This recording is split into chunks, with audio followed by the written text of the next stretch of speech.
యూజువల్గా హీరోయిన్స్ ప్లాన్డ్గా వస్తారు, లైక్ యూనో నేను ఇలాంటి ఇమేజ్లో క్రియేట్ చేసుకోవాలి అలాంటి. సో రావడమే బద్మాష్ అనుకుంటూ ఎంట్రీ ఇస్తున్నారు. ఏం లేదు. So how's that? నేను యాక్చువల్లీ ఒక్కొక్క కథలు విన్నటప్పుడు I will think something new నేను ప్లే చేయాలి అక్కడ. నా కంఫర్ట్ జోన్ ఏమని నాకు తెలుసు, నేను చాలా లౌడ్గా ఉండను. బట్ ఈ టైం కూడా నేను ఐ వాజ్ థింకింగ్ డౌట్స్ ఉంది. శేఖర్ గారితో నేను అడిగాను, నేను ఇది ఐ థింక్ ఇట్స్ పాసిబుల్, నేను ఇది ప్లే చేయొచ్చా, నాకు తెలీదు అని.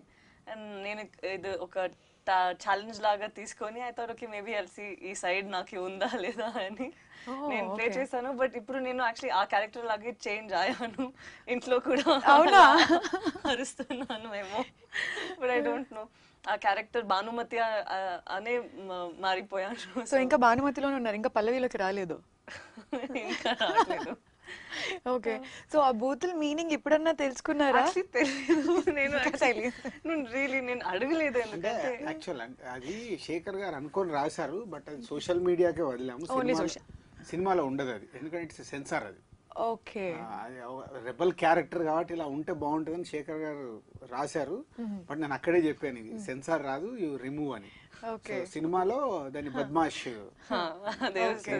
బద్మాష్ చేశారు. శేఖర్ గారికి ఏంటంటే అమ్మ అది రాసేసాను, అది బయటికి పంపించాలి అని డబ్బింగ్ థియేటర్ నాకు తెలియకుండా పంపించేస్తున్నారు.